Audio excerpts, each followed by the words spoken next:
From the wheel to modern machines. Prologue: the ties that bind. Before roads carved through valleys, before ships sailed across oceans, before wings touched the sky, humanity was rooted to the earth beneath its feet. For millennia, movement meant walking carrying what one could on their back, or coaxing heavy loads with brute strength over rough terrain. Isolated communities lived and died within sight of their homelands. Trade was limited to what could be exchanged with neighbors a day's journey away. But deep within the human spirit burned a desire to reach farther, to connect more, to move beyond the horizon. This is the story of how that desire forged the threads of civilization itself, through the invention, innovation, and unyielding determination that built the world of transportation we know today. Part I: the stone that spun the world. The invention of the wheel. c. 3500 BCE. In the fertile lands between the Tigris and Euphrates rivers, Mesopotamia, the cradle of civilization, a potter's hands shaped wet clay into a vessel. To smooth the surface and ensure even thickness, they mounted the clay on a flat, circular disc that spun between their palms. This simple tool, the potter's wheel, would change the course of human history. For generations, the wheel served only the crafts of pottery. But one day, perhaps as a farmer watched a heavy log roll down a hill, or a builder pondered how to move massive stones for a temple, someone had an idea. What if those spinning discs could be used to carry weight? By attaching two wheels to a wooden axle, and fastening that axle to a frame, humans created the first cart. The transformation was immediate. Where once a single person could carry a few bushels of grain a short distance, a wheeled cart pulled by oxen could transport dozens of bushels across vast plains. Traders began moving goods between cities like Ur and Babylon, exchanging grain for metal tools, textiles for spices. Armies rolled chariots into battle, giving warriors speed and mobility they had never known. The wheel became more than a machine. It was the foundation upon which all future transport would be built, a symbol of how a small insight could revolutionize the way we live. Part 2: paths across the earth. Early land transport. As wheeled carts spread across continents, humans turned to the animal kingdom for help. Horses were domesticated on the steppes of Central Asia, their speed making them ideal for messengers and warriors. Oxen, with their immense strength, pulled heavy wagons through fields and forests. Camels carried caravans across scorching deserts, while elephants hauled timber and supplies through the jungles of India and Southeast Asia. Civilizations soon realized that movement required more than just strong beasts and wheels. It needed paths. In ancient Egypt, roads connected the Nile Valley to distant mines and trading posts, allowing pharaohs to move grain and build monuments like the pyramids. In Greece, stone-paved roads linked city-states, carrying philosophers, soldiers, and merchants. But it was the Romans who elevated road building to an art form. Roman roads were engineering marvels, straight as a ruler, layered with stone, gravel, and sand to drain water and stand firm against time. They spanned thousands of miles, from Britain to Egypt, from Spain to Persia. A traveler could walk from Rome to the coast of the Mediterranean in weeks, not months. Armies marched swiftly to defend the empire. Traders moved wine, olive oil, and silk across continents. Carriages and chariots rumbled along these paths, and the clatter of hooves and wheels became the soundtrack of a connected world. These roads laid the groundwork for every highway, freeway, and motorway that would follow. Part 3: highways of water. The age of water transport. Long before roads crisscrossed the land, water was humanity's first highway. Rivers like the Nile, Tigris, Yangtze, and Ganges were lifelines, providing water for crops, fish for food, and a way to move goods without the need for wheels or roads. In Egypt, reed boats floated down the Nile, carrying grain from farmlands to cities like Memphis and Thebes. In China, wooden ships plied the Yangtze, trading tea and silk between northern and southern kingdoms. As civilizations grew bolder, they turned their eyes to the seas. The Phoenicians, masters of the Mediterranean, built sleek sailing ships with triangular sails that could catch wind from any direction. They established trade routes from Tyre to Spain, carrying purple dye, glass, and timber across waters that had once seemed impassable. The Greeks followed, sending ships to explore the Black Sea and establish colonies.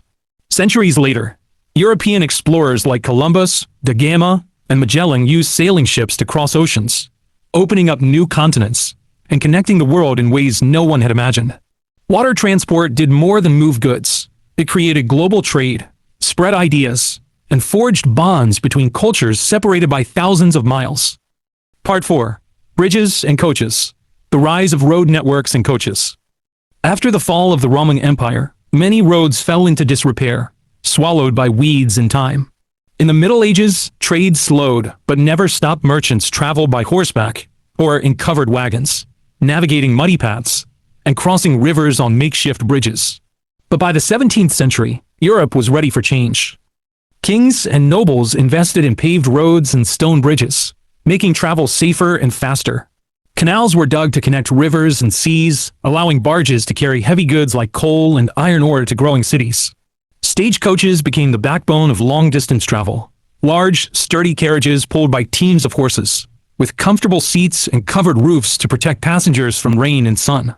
They ran on fixed routes, stopping at inns to change horses and feed travelers. Stagecoaches didn't just move people, they moved information. Postal services used them to carry letters between cities, creating the first communication networks that linked distant communities. Merchants could send orders to suppliers, families could share news, and governments could govern territories far from their capitals. These innovations in land transport laid the groundwork for modern logistics, proving that movement was as much about connecting people as it was about moving goods. Part V. The Iron Horse. The Industrial Revolution and Rail Transport. In the late 18th century, a new power source changed everything. The steam engine. Invented to pump water from mines, it soon found a new purpose, powering machines that could move people and goods at speeds never seen before. In 1804, Richard Trevithick built the first steam-powered locomotive, pulling a train of wagons loaded with iron and passengers along a short track in Wales. By the 1830s, railroads were spreading across Europe and North America. The impact was transformative. Railroads connected cities that had been days apart into networks that could be crossed in hours. In the United States, the Transcontinental Railroad linked the East Coast to the West, opening up the frontier and making it possible to move grain from the Great Plains to factories in New York. In Britain, trains carried coal from mines to steel mills, fueling the industrial boom that built modern cities. Travelers could now cross continents in weeks instead of months, and goods could be transported in quantities that would have been impossible with horse-drawn wagons. Railroads became a symbol of progress, their smokestacks reaching toward the sky, their iron tracks stretching to the horizon. They shaped the landscape, built new industries, and brought people together in ways that had once been unimaginable. Part V. Freedom on Wheels. The Age of Automobiles. In 1885, in a small workshop in Germany, Carl Benz fired up the first gasoline-powered automobile. It was a simple machine, 3 wheels, a single-cylinder engine, and a top speed of just 16 kilometers per hour. But it would change the world. For decades, cars were luxury items, built one at a time by hand for the wealthy. But in the early 20th century, Henry Ford had a vision: to make cars accessible to ordinary people. Ford introduced the assembly line, where workers performed a single task over and over as cars moved down a conveyor belt. This cut production time and costs dramatically, making the Model T, Ford's iconic car, affordable for families across America. Soon, cars were rolling off assembly lines around the world. The automobile transformed society. Roads expanded from narrow paths to wide highways, connecting cities to suburbs and rural areas.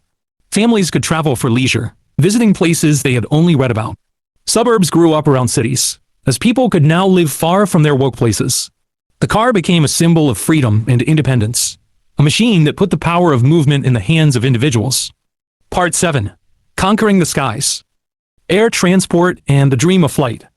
For thousands of years, humans looked up at birds and dreamed of flying. Leonardo da Vinci sketched designs for flying machines in the 15th century, but it would take centuries of experimentation before those dreams became reality. In the late 19th century, inventors like Otto Lilienthal built gliders that could soar through the air, but they lacked the power to stay aloft for long. On December 17, 1903, in a sandy field in Kitty Hawk, North Carolina, Orville and Wilbur Wright changed history.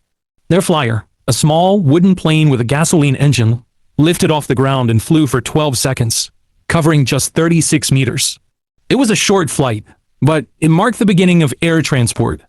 Within decades, planes were carrying mail across continents, then passengers. In the 1920s and 1930s, airlines like Pan Am and Imperial Airways opened routes across the Atlantic and Pacific, turning long ocean voyages into short flights. During World War II, planes became tools of war, but they also advanced technology that would make commercial flights safer and faster. By the 1950s, jet planes were carrying passengers at speeds of over 800 kilometers per hour, shrinking the world to a size where a journey from London to New York could be completed in hours instead of weeks.